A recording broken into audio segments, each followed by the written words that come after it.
First, we will look at the athlete performing a hang clean. Now we can see the path traced by the bar, and it's clear from this that the bar deviates far too much out in front of the athlete's body. Therefore, we can see that the athlete is not producing their force in a vertical direction when performing the hang clean.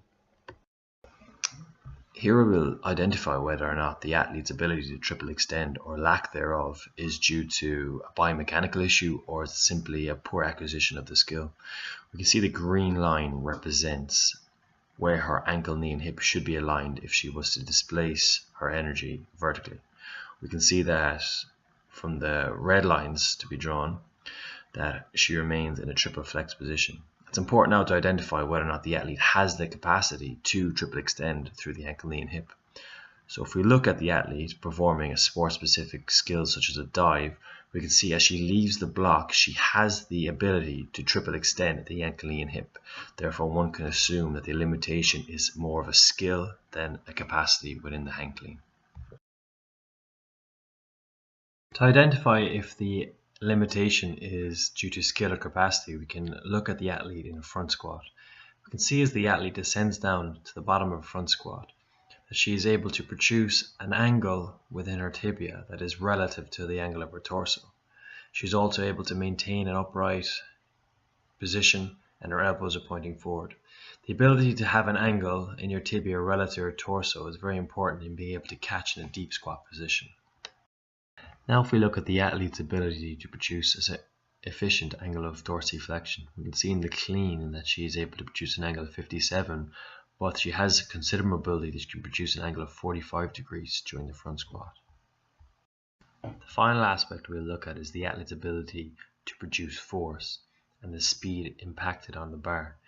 From our calculations, we can identify that the athlete is able to produce a bar speed of 2.79 meters and a force production of 83.7 newton. It is clear from this analysis that the athlete does not have any biomechanical issues limiting her ability to produce the clean.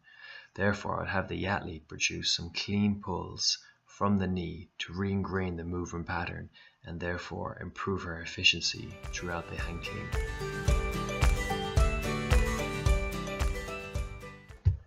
Now we can analyse the Gaelic footballer performing the hang clean. We can see that he is massively limited by his ankle dorsiflexion. From both lines drawn, we can see he creates an X factor. Thus, the athlete must compensate at his lower spine to drop into a deeper position. In these following two clips, we will assess the athlete's ability to triple extend through the hang clean and through a sport-specific jump. We can see from both of these movements that the athlete is very limited in his ability to triple extend through his ankle, knee and hip through both a jump and the hang clean. Having identified these issues, we can assess whether this athlete has the same limitations once we take him out of the environment of performing a hang clean. We can see that he is still massively limited through his ankle.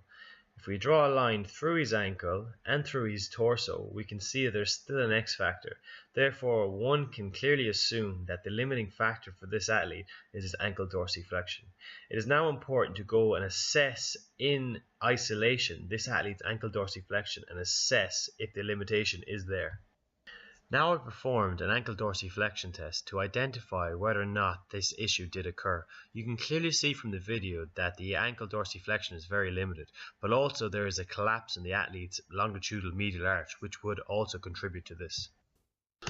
Once we've identified where the athlete's limitations occur, it's important that the athlete goes through a series of corrective exercises, mobilizing soleus, some T-spine extension rotation, some T-spine integration overhead, and finally giving the athlete some relativity in how to squat in a correct movement pattern through a loaded and non-loaded sequence.